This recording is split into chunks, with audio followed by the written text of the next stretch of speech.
2006-7 ఆ ప్రాంతంలో శ్రీకాకుళానికి చెందిన ఆ తల్లి పేరు రమణమ్మ.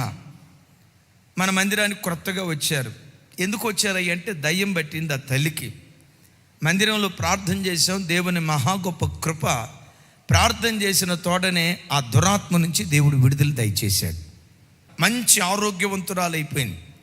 ఎప్పుడైతే ఆరోగ్యం బాగా కుదటబడిందో ఆ బిడ్డలు కాస్త మందిరానికి రావటం తగ్గించారు. బాప్తిస్మం తీసుకోవాలి. అలా కొన్ని దినాలు గడుస్తూ ఉన్నాయి. షాపూర్ నుంచి ఫోన్ చేశారు మన పిల్లలు. అన్నయ్య రమణమ్మకు మళ్ళా దెయ్యం పట్టింది అన్నయ్య, మీరు వచ్చి ప్రార్థన చేయండి అన్నయ్య అన్నారు.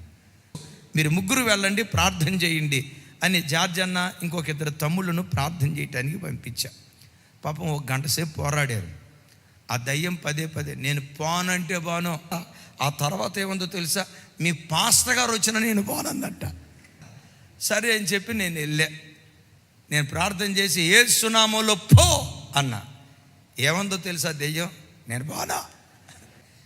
ఒరే సైతానుగా, నజరేయుడైన యేసు నామములో ఈ బిడ్డ దేవుని బిడ్డ, మందిరానికి వచ్చే బిడ్డ, యేసు నామములో పో అన్నా. సైతాన్ గాడు అన్నాడు, ఏంటే రమణమ్మ దేవుని బిడ్డ, రమణమ్మ దేవుని బిడ్డ ఎట్టయిద్ది, నా బిడ్డదే. నీ బిడ్డ ఎట్టయిద్ది, ఆదివారం చర్చికి వస్తుంటే నీ బిడ్డ కాదు దేవుని బిడ్డ అన్న. సైతాన్ గాడు ఏమన్నాడు తెలుసా, రమణమ్మ దేవుని బిడ్డో నా బిడ్డో కావాలంటే దిండెత్తి చూడు, నీకే తెలిసిద్ది అంది. తమ్ముడో జార్జి దిండి పైకి ఎత్తన్నా. ఆ దిండి పైకి ఎత్తితే దిండి కింద సారా ప్యాకెట్లు ఉన్నాయి, సారా పొట్లాలు ఉన్నాయి.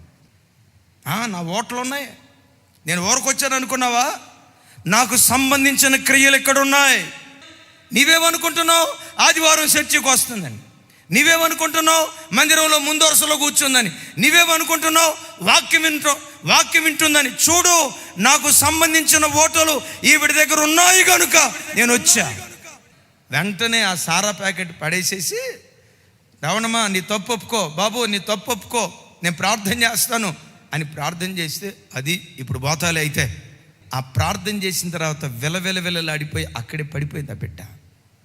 ఈరోజు వాక్యం వింటున్న అయ్యలారా, అమలారా, వాడికి చెందిన ఓటలు ఏవి నీలో ఉన్నాయో యేసు నామం పేరిట వాటికి నువ్వు అడ్డు కట్ట వేయగలిగితే అపవాది నీ ఇంటిలో కాదు కదా, నీ ఛాయలకు కూడా, నీ ఇంటి నీడకు కూడా రాకుండా దేవుడు తన రక్తపు కంచె వేసి కాపాడును గాక.